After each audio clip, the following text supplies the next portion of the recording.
Tens of thousands march in droves into a vast desert. Their annual ritual is soon coming.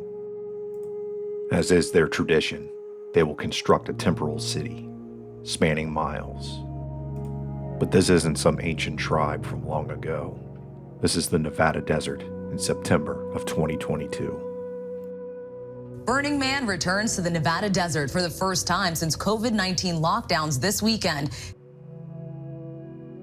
It's like an experiment in living differently, and that people just open up right away out there, and there's not this kind of layer that I think we have in what we call a default world. Music and outfits and just being able to express yourself however and wherever you'd like to.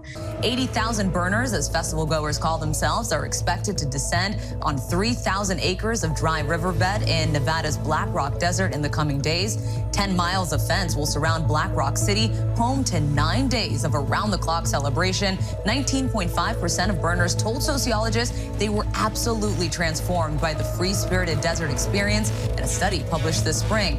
More than 63% reported being somewhat transformed.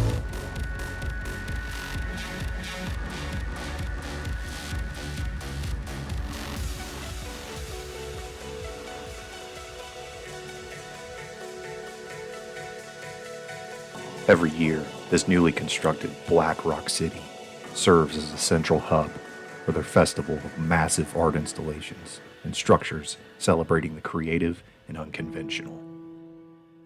This year's theme was Waking Dreams, a motif fueling the unusual and fantastic depictions of geometric patterned temples and pagan deities.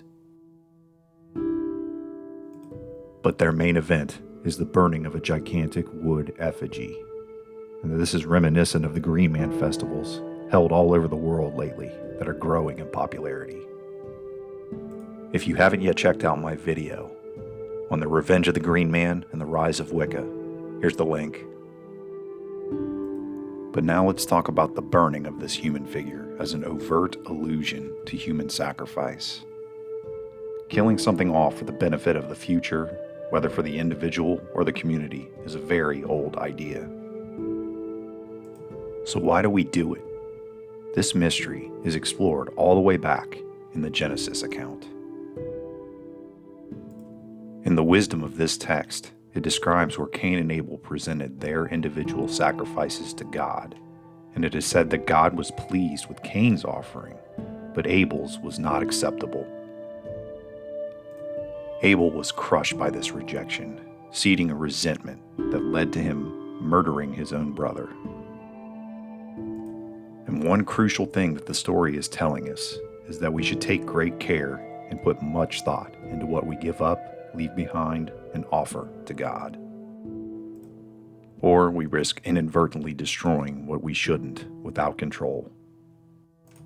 Guilt, fear, and a sense of unworthiness all subconsciously play into the need for sacrifice. And it's often corrupted and misdirected. But this misdirection of sacrifice continues to rule the minds of men to this day.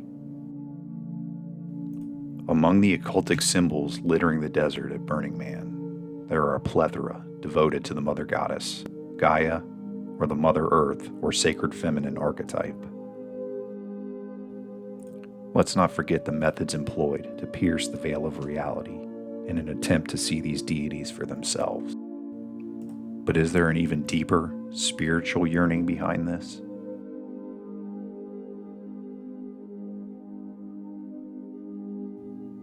For years, dimethyltryptamine, or DMT, and psilocybin, or magic mushrooms, have been utilized to contact elves, gods, and demons, and fantastic creatures that users of these substances claim are all around us in what is often described as the ultimate reality. Christians should be aware of the spiritual danger of these ideas. Many of them, admittedly, have been curiously attending Burning Man in recent years in search of God. They flock to the desert, even setting up camps there in the spirit of open-mindedness. It seems like the goal is always to diminish and dilute Christianity and its message John Moorhead perfectly summed it up in his article, Burning Man, Fear of an Alternative Pagan Social Order. Quote, I have suggested that Christianity in America has a lot to learn from Burning Man, including the need to rediscover its own countercultural origins and the practice of speaking truth to power, concepts of self and community in postmodernity, and the significance of play as a possible signal of transcendence, the importance of festivals with their rituals of inversion, and the critique of society and utopian considerations. Unquote. We are watching paganism surge in popularity, and a plan is now underway for a permanent hub of Burning Man culture and its adherence to its 10 principles, a sort of version of their own 10 commandments. It's being built in northern Nevada. They obviously want to grow their magical utopia.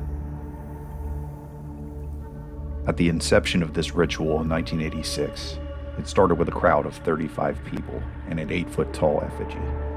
It has grown substantially year after year. As our sin and wickedness waxes further, so too does the spectacle. And we hope to burn off the unclean and atone. And in doing this, we have empowered and enthroned demons.